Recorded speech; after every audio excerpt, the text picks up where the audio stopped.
Hi, and welcome to the X22 Report. My name is Dave, and this is episode 296, and today's date is February 21st, 2014, and the title of this episode is Syrian al-Qaeda Operatives Training Americans to Carry Out the Next False Flag.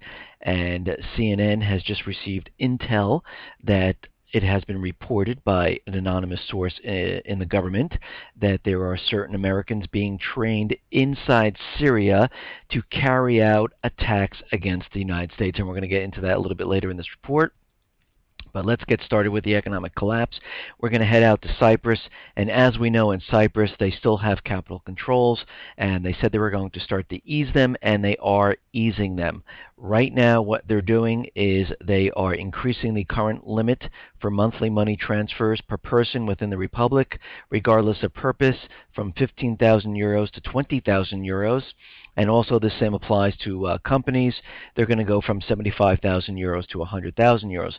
But any type of cash withdrawal are still limited to 300 euros per day, and they will not cash checks.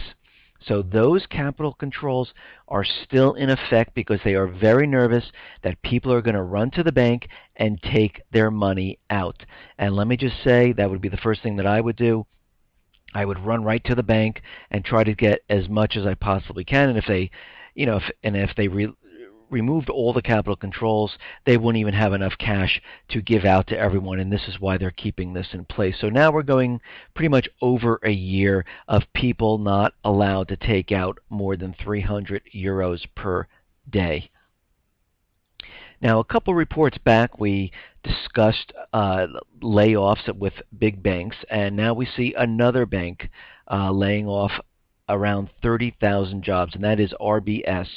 And we are going to see more and more of this. Actually, I was speaking to some of my friends. If you read the About Us, I work for financial institutions like Merrill Lynch, Republic National Bank, which was then bought out by HSBC, and I was speaking to the people that I worked in many different locations, and now they're in different banks, and they are hearing rumors that there are more layoffs coming down the pike here.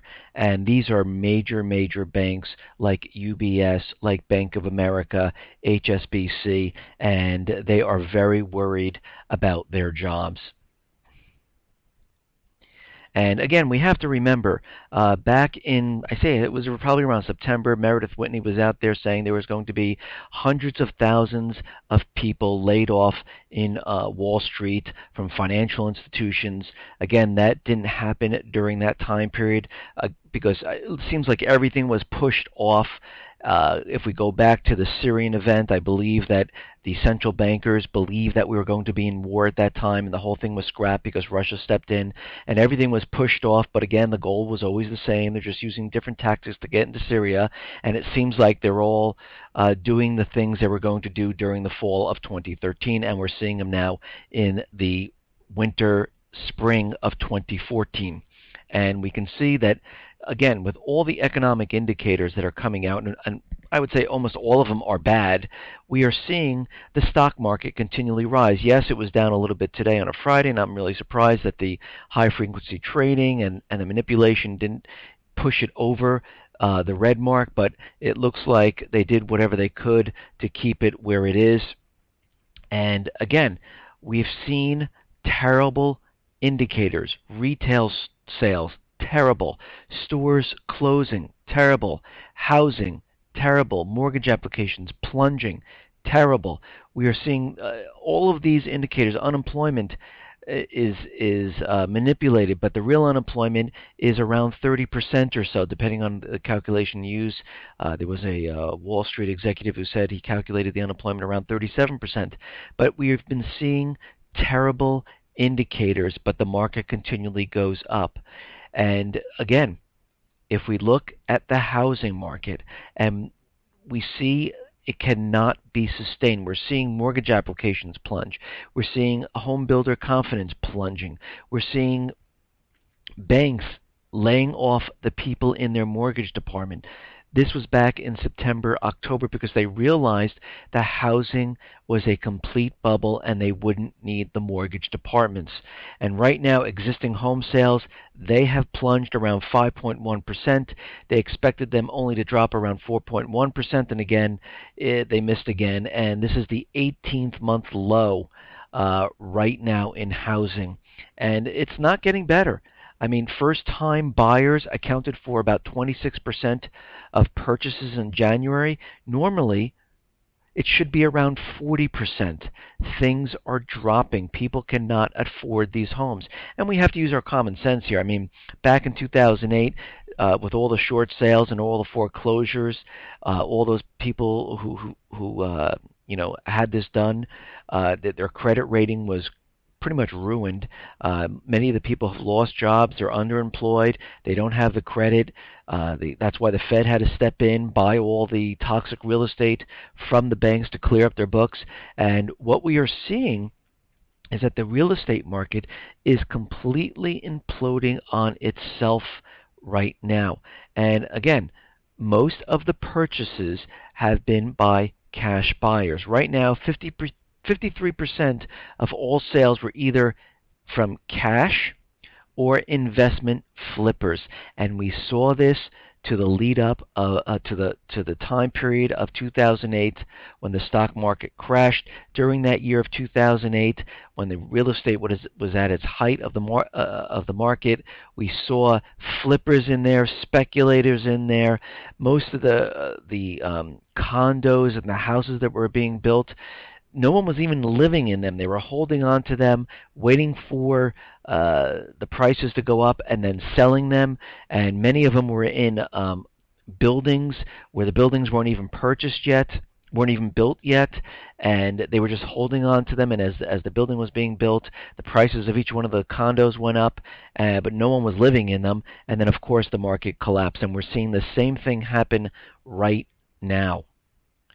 But don't worry. The Fed is out there, and Fed Bullard is out there saying, listen, the economy is strong, and we're looking to do more QE cuts. He said even though we had the soft economic data and we had a couple things that weren't that strong, the Fed believes that this economy is really going to go push forward towards the end of the year. Now, again, I have to remember, and I have to think back to 2008 when Ben Bernanke was out there saying in January, and then again in, I think it was like April or March, or in maybe the early summer, where he said housing was contained, the subprime was contained, and right now the Fed's not forecasting any type of recession whatsoever. We don't even see it happening, and then all of a sudden October came and the market completely collapsed. So again, whatever they're saying is completely the opposite. So what he's really saying is the economy really looks bad, and we're expecting it really to worsen as time goes on. And this is why we're waiting for a special event to allow us to increase QE. And that's what he's really trying to tell you. Now, there are many, many warnings out there about the stock market, and it'll be collapsing, and they're expecting it to collapse around 50% this year. And what we are seeing is we're seeing that Warren Buffett is out there. He's preparing for a crash. George Soros put a $1.3 billion bet that the market's going to crash. We're seeing Mark Farber out there saying that he believes this year there's going to be a crash. So there are many people out there preparing and betting that this market is going to come down. And Mark Farber goes on to say, we are in a gigantic financial asset bubble, warned Swiss advisor and fund manager Mark Farber. It could burst any day. And again, the same thing could happen that happened in 2008. 1 minute everyone believes everything is fine, everyone's going about their business, and the next minute you see people walking out of Lehman with boxes. Everyone needs a bailout. The market's coming down. Everything's being untangled from everything that they propped up. And we're going to see pretty much the same exact thing that happened, because we can see when we look across the entire country, and not even just the United States, if we look across the world, we see things are not going well. The Eurozone is in a recession slash depression. I mean, really, look at it. The unemployment in some of these countries are 20, 30, 40%. The youth unemployment is 40, 50, 60%. It is ridiculous. It is so high at this point. Pretty soon they're going to have more people not working than they are working. And how can a country survive this? It cannot. We are seeing the same thing here in the United States. Most of the youths who come out of college can't move out of their parents' homes. They're staying in there until they're in their 30s. They can't even find jobs in their major. They have to go and get part-time jobs. We see people who've had full-time jobs working in banks, in factories, getting these part-time jobs, maybe not just one, but maybe two, just to make ends meet. This whole entire system cannot be sustained the way it is. And right now, the United States government now has a blank check, and it can borrow as much as it wants from the Fed. So the Fed is going to increase printing, and the United States is going to churn out Treasury bonds. And again, where are all these Treasury bonds going to go if the Fed is tapering their bond purchasing? Think about it. That's why they're trying to come up with this MyRA, because they realize who's going to purchase these. Well, they came up with a solution. Let all the Americans take these worthless treasury bonds, and we'll just keep stuffing their retirement with nothing. And that's exactly their plan. And again, will this last forever? It won't, because sooner or later the world is going to realize what is going on. And again, we talked a lot about the Middle East. Once that spark, that first domino falls, it's going to spread across the world like crazy, and everything's going to come collapsing down. Now, we understand that Obamacare is a complete mess, and it should have never passed.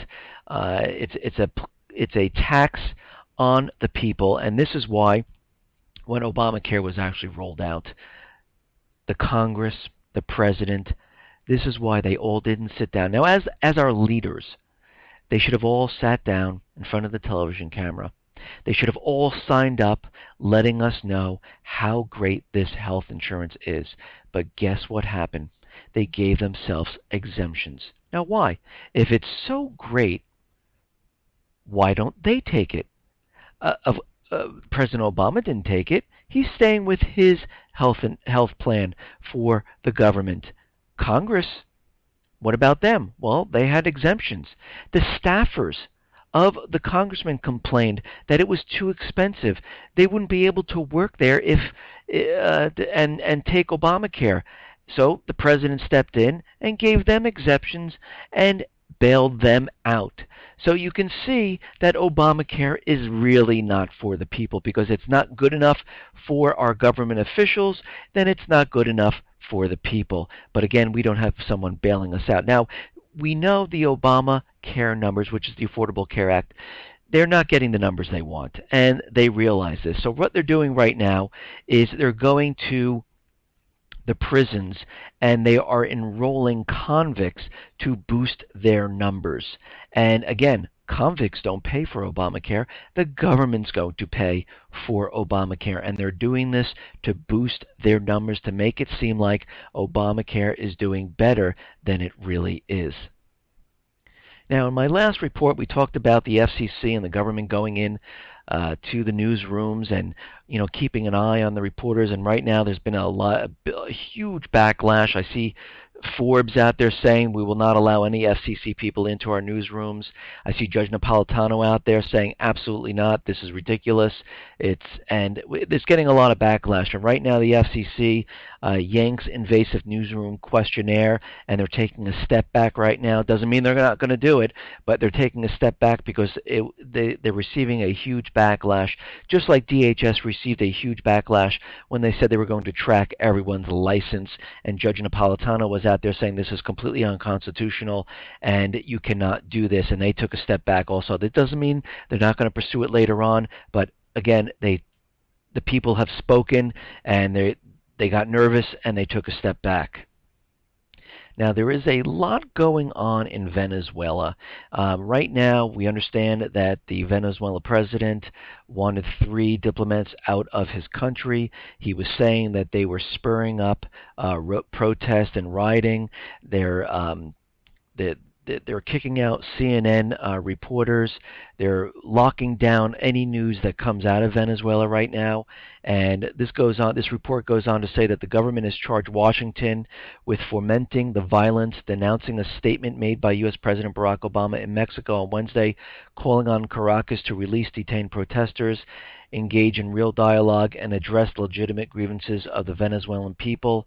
Obama also denounced the Venezuelan government decision to expel 3 U.S. embassy personnel. The Venezuelan Foreign Ministry responded with an official communique accusing Obama of carrying out new and gross interference in the internal affairs of our country. It demanded that the U.S. government explain why it finances, encourages, and defends the opposition leaders who promote violence in our country. The statement vowed that the Venezuelan government would continue monitoring and taking necessary actions to stop U.S. agents seeking to sow violence and destabilization, and to inform the world on the nature of the interventionist policy of the Obama administration in our country. So right now they're locking down any news that's coming out. It's like a complete blackout, and we're going to have to follow this story and see where this goes. Now, on the other hand, we see in the Ukraine there was a deal that was signed by each side, and the details of the agreement were as follows. Within 48 hours of the signing of this agreement, a special law will be adopted, signed, and promulgated, which will restore the Constitution of 2004, including amendments passed until now. Signatories declare their intention to create a coalition and form a national unity government within 10 days thereafter. Number 2, constitutional reform, balancing the powers of the president, the government, and parliament will start immediately and be completed in September of 2014. Number 3, presidential elections will be held as soon as the new constitution is adopted, but no later than December 2014. New electoral laws will be passed. A new central election commission will be formed on the basis of proportionality and in accordance with the OSCE and Venice Commission rules. Number 4, investigation into recent acts of violence will be conducted under joint monitoring from the authorities, the opposition, and the Council of Europe. Number 5, the authorities will not impose a state of emergency. The authorities and the opposition will refrain from use of violence. The Parliament will adopt the third amnesty, covering the same range of illegal actions as the 17th February 2014 law, and illegal weapons should be handed over to the Ministry of Interior bodies within 24 hours of the special law. Number 6, the Foreign Minister of France, Germany, and Poland, and the Special Representative of the President of the Russian Federation call for an immediate end to all violence and confrontation. And we can see what is happening. And right now, Russia has frozen aid to Ukraine. They're waiting to see what happens. They're waiting to see what the legitimate government is going to be, because if they give another round of money, they don't know where this money is going to be spent, how it's going to be used. So they're holding back right now and not giving aid to the Ukraine. The White House, though, is looking in and saying, listen, we are still prepared to impose sanctions on the Ukraine if needed. And the White House welcomed a deal aimed at halting bloody clashes between government forces and protesters in the Ukraine on Friday, but said the United States remains prepared to impose sanctions if needed. And again, we have to remember the agent provocateurs caused the clashes and the bloody violence. And right now, the Russian government is coming out and saying that the Ukraine opposition leader, Vitaly, was being directed and paid from the U.S. government, and they're saying they have proof. They said they found the evidence in an email account of the advisor to the president of Lithuania. They claim that the Western countries are controlling the Ukrainian opposition through intermediary of Lithuanian government. The content of these letters shows us how Western countries finance and control Vitaly through intermediary from the Lithuanian government. So we can see what is happening right now. They're following up, they're tracking down different emails, and they're seeing that they were being paid, and there's other evidence out there showing that these opposition leaders were being paid from Western governments. And you have to remember, the U.S. government, the central bankers, don't just come out and say, oh, here's some cash. They always do it through back channels, so they're hoping that it's not tracked back to the U.S. government, because what they're doing, they're involved in a sovereign nation which is against international law, and they are not able to do this. So what they do is they go through back channels so it can't be traced back to them. But again, whenever you try to follow something, you see where it's coming from, and they are digging deeper, and they're finding more and more information. Now, the Russian government is out there saying that they will send troops into the Ukraine if the new truce collapses. And they go on to say the worsening security situation in Ukraine, combined with the West's limited influence there and in Russia, has made Russian military intervention possible after the Olympic Games on Sunday. So we'll have to see how this plays out. We'll have to see if the truce continually stays where it is. Even though they both signed, it doesn't mean anything.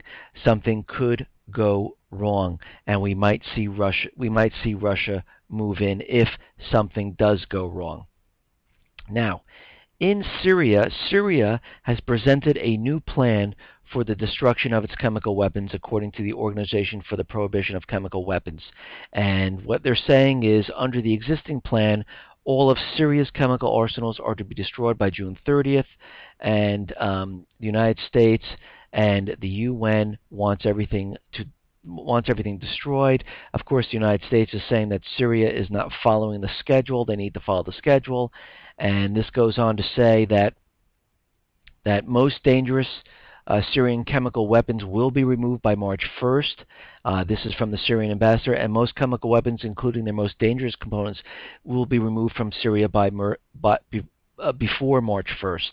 So it seems like they are trying to hold to the schedule. We understand they did have problems with rebels blocking the trucks bringing the chemical weapons to the ship.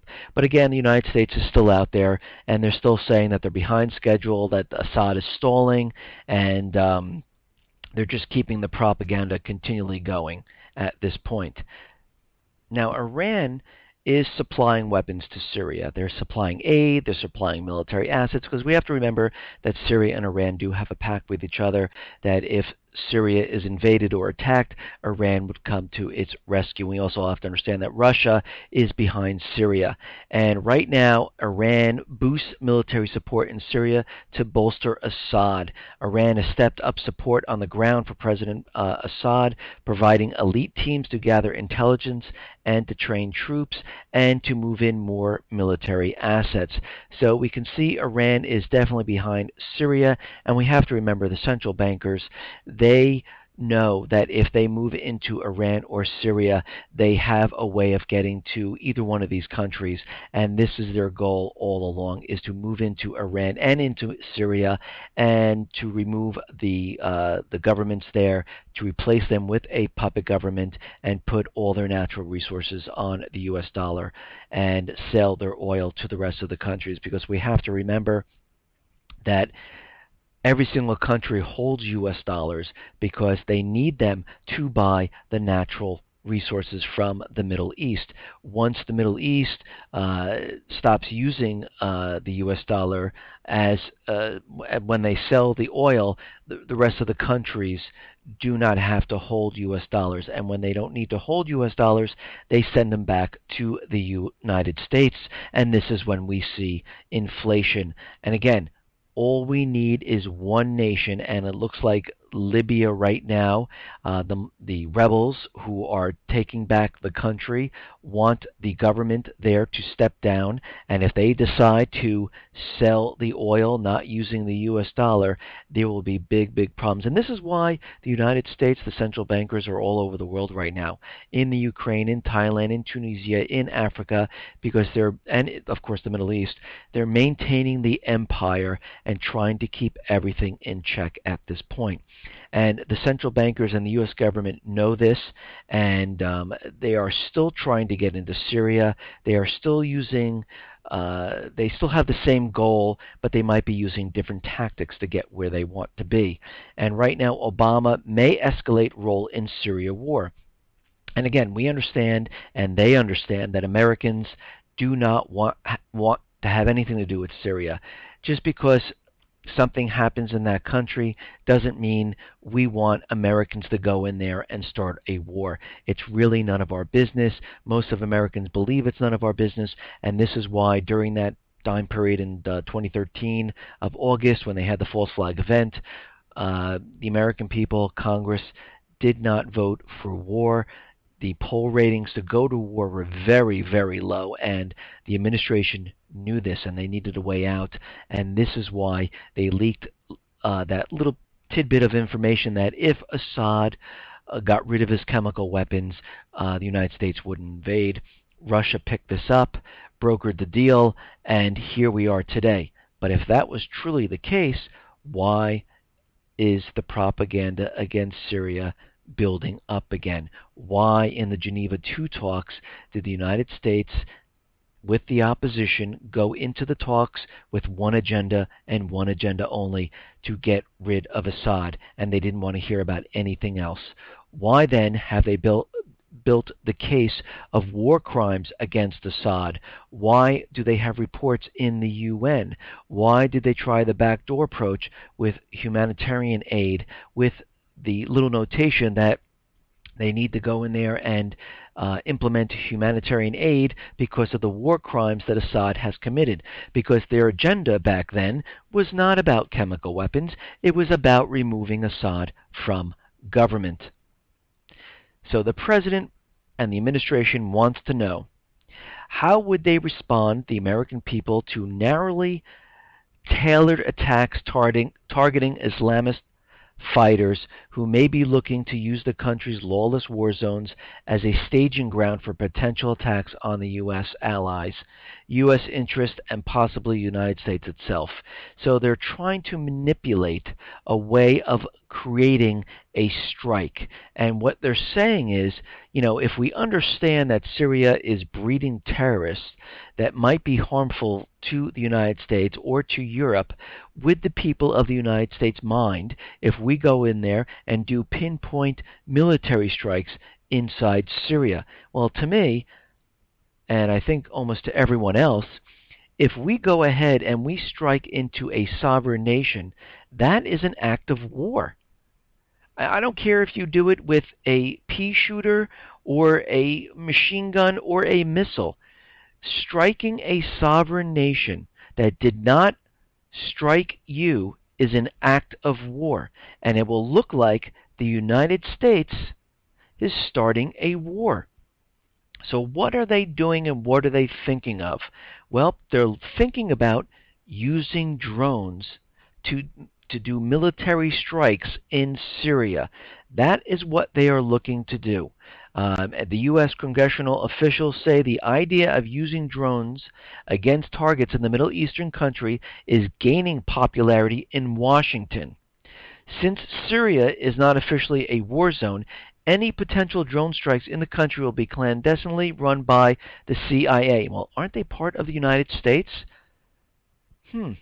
During a speech of the National Defense University last year, Obama also said that that Washington reserved the right to use drones wherever the local government cannot or will not confront a threat to the U.S. So they're making up a threat, and now they're going to use drones inside that country where the United States is going to fly pretty much an airplane into that country and fire missiles into a sovereign nation. Now think about this. The United States taking its drone, flying it into England or France, and firing in the middle of downtown. How would that France, England, Spain, Russia, China, how would any of these countries react? They would react as, this is an act of war. Let's say it was the opposite way, that Syria flew a drone into the United States in downtown Manhattan and fired missiles into Wall Street. Again, 2 seconds later, the president would be out there saying Syria attacked the United States. And this is what the United States is looking to do with Syria. Now, I don't know if you remember this, but back when this whole false flag event was happening in Syria in 2013 of August, they tried many different maneuvers. They tried to sneak soldiers in from Jordan to infiltrate and get into and assassinate Assad. They were trying to move soldiers in. They did the same exact thing now. The Syrian army intercepted soldiers coming from Jordan, crossing the border and moving into Syria to do whatever their mission was going to be, which is probably assassinate Assad. But they were caught and they were killed. And some of them were Saudi, some of them were Libyan terrorists. And again, these are the soldiers that are paid for by the United States. They use them to go in, just like they pay for the rebels to go into Syria to fight against Assad. And these soldiers were coming from Jordan. Now, CNN received intel, new intelligence, from an unknown source from the United States. And the intelligence increasingly shows al-Qaeda is encouraging American and other Western fighters in Syria to undertake special training to prepare them for possibly returning to their home countries to carry out attacks in the United States. National security officials are concerned that amid the mayhem of Syria's civil war, the global terror group has found a safe haven and a place where it again can recruit, plot, and train operatives to carry out attacks on the U.S. homeland. The official, who do not speak for full attribution, describes scenarios in which foreign fighters arrive in Syria and are recruited by al-Qaeda to train for external attacks. It is not certain how many Americans have been singled out or if any have been successfully recruited, but they know that this is happening. There is a concern that new bomb-making skills could be passed along to those already receiving training in suicide bomb attacks. Officials say new training in Syria could present a long-term concern if potential terrorists return with new training and wait to make bombs or mount an attack. So we can see two things are happening right now. They are preparing for the false flag event. They're letting everyone know. They have secret intel, just like CNN has secret intel that Assad had chemical and biological weapons inside the country, and they're hidden. And they were keeping them from the UN inspectors. Now they have special intel that Syria is harboring al-Qaeda, and inside Syria they are training Americans to come back to